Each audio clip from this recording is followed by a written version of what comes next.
The Honourable Leader of the Opposition. April Fool's Day carbon tax hike of 23% will hit Nova Scotians especially hard. The Prime Minister's tax will cost $1,500 for the average Nova Scotia family, far more than they get back in rebates. That's why Nova Scotia's Assembly passed a unanimous motion with all three parties supporting it, calling for federal MPs from that province to vote with Conservatives to spike the hike. One of those MPs is from King's Hants, the chair of the Agriculture Committee, which has been studying the carbon tax pain for farmers. So the question is for the chair of the Agriculture Committee, will he vote with us to spike the hike?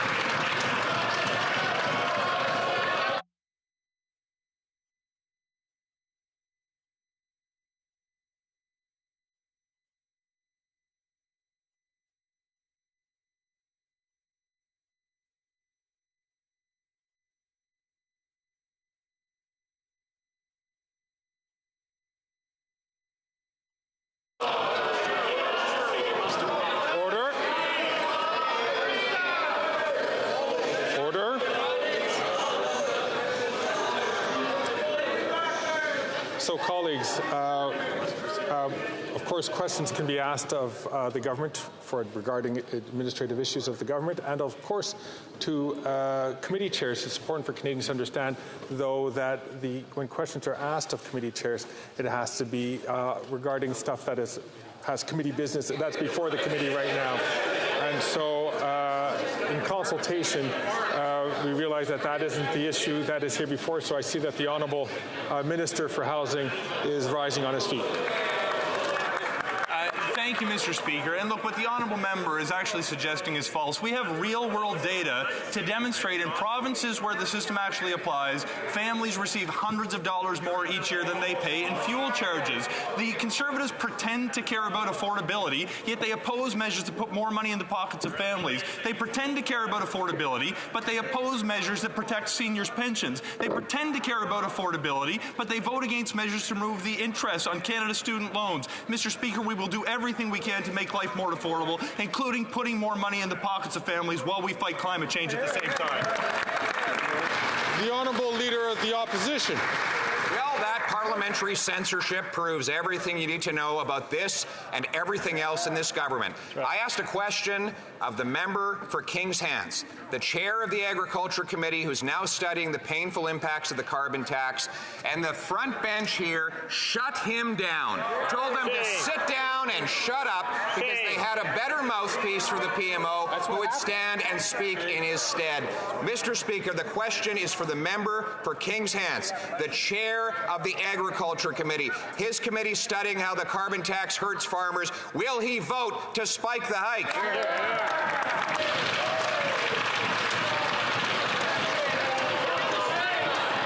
The Honourable Minister for Housing, Infrastructure and Communities. Mr. Speaker, if the honourable member has qualms about the member for King's Hants, I can reassure him he is a champion for his community. He launched a petition recently to stand up to the Conservative government in Nova Scotia for changes to the agricultural sector in his community.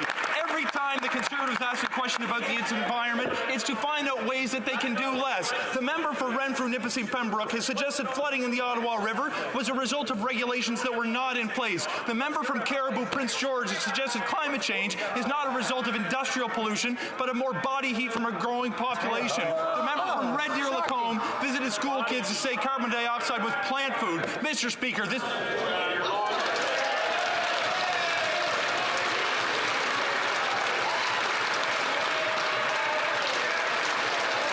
The Honourable Leader of the Opposition. He's absolutely right. It is a joke, an April Fool's joke, and the joke is on Canadian taxpayers, especially Nova Scotians, who will have to pay $1,500 in higher carbon taxes after that hike goes ahead. He says that the member for King's Hants is a champion who can't even speak, who's silenced by his own MPs. Will the member...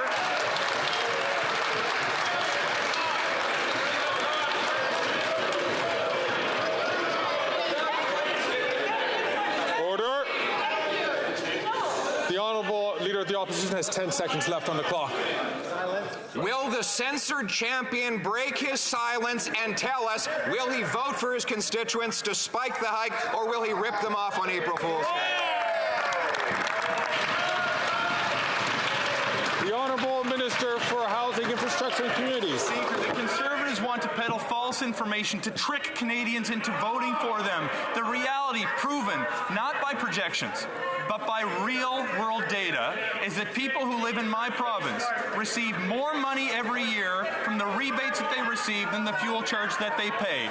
Everything the Conservatives do.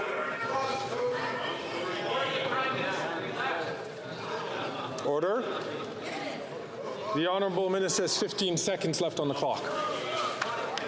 Mr. Speaker, at every instance the Conservatives have an opportunity to speak in House, they do one of two things: advocate to do less on the environment or to take money from families in my community. I will support neither. We will do whatever we can to put more money in the pockets of families and do the right thing for future generations.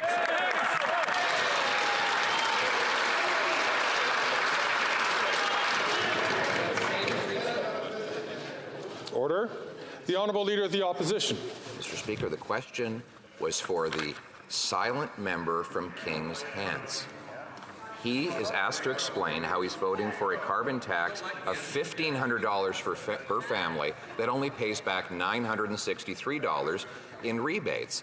I asked him specifically to stand and answer, but he's been shut down and shut up by his masters in the PMO. So once again, will the chair of the Agriculture Committee and member for King's Hants stand in today and tell us whether he will vote to spike the hike or raise the tax? Order.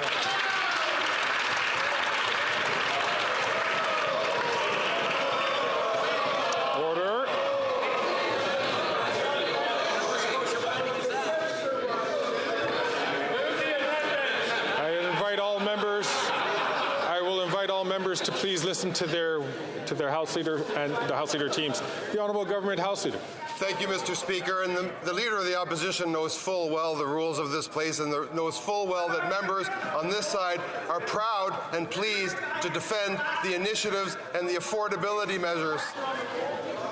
I'm going to ask the Honourable Member from Sherwood Park, Fort Saskatchewan, to wait his turn to ask a question before taking the floor. The Honourable Government House Leader has 23 seconds left on the clock.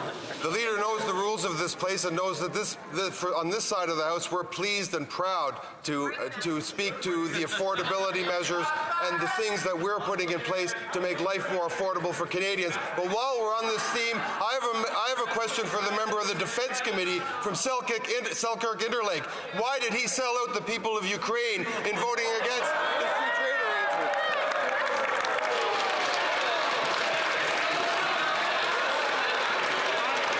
Order.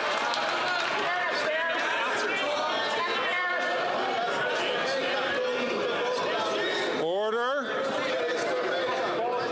I'll ask the Honourable Government House Leader to please have order in this House. The Honourable Leader of the Opposition. Mr. Speaker, the people of King's Hants, Nova Scotia, are learning they don't have a voice in Parliament because he has been silenced. The Prime Minister is terrified that he might stand up and get off script. He knows that the unanimous will of the Nova Scotia legislature, Liberals, Conservatives, and New Democrats, was passed in a motion calling for all of that province's MPs to vote against the hike. So will the member for King's Hants, who's the chair of the Agriculture Committee, stand up for farmers in his riding and vote with us to spike the hike? Yes or no?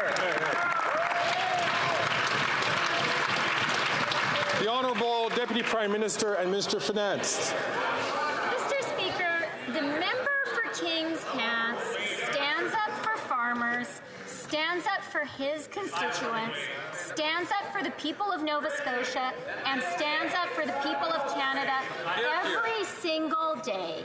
On this side of the House, we are incredibly proud to have him as our colleague. And one thing that he knows is the people of King's Hants do not need cuts, cuts, cuts, and that is all the Conservatives have to offer them or any single Canadian.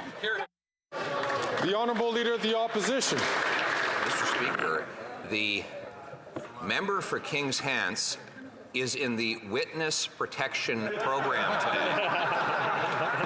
He can't possibly stand up when his whip waves for him to sit down, which is exactly what happened a moment ago when I asked him a legitimate question as chair of the Agriculture Committee, a committee that's studying the devastating impact of the carbon tax on farmers in his riding and across the country. So for a sixth time, will he come out of the witness protection program and announce whether he will vote for our motion despite the hike? The Honourable Deputy Prime Minister and Minister of Finance. Mr. Speaker, the Conservatives love to talk Canada down. They traffic in fear and falsehood. But on this side of the House, we believe in Canada and we believe in Canadians.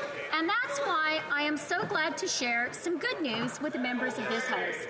And that is the inflation number for February, which came out this morning, 2.8% below expectations, within the Bank of Canada's target range. That is the second month in a row. In January, it was 2.9. Within the target, our plan is working, Mr. Speaker. L'honorable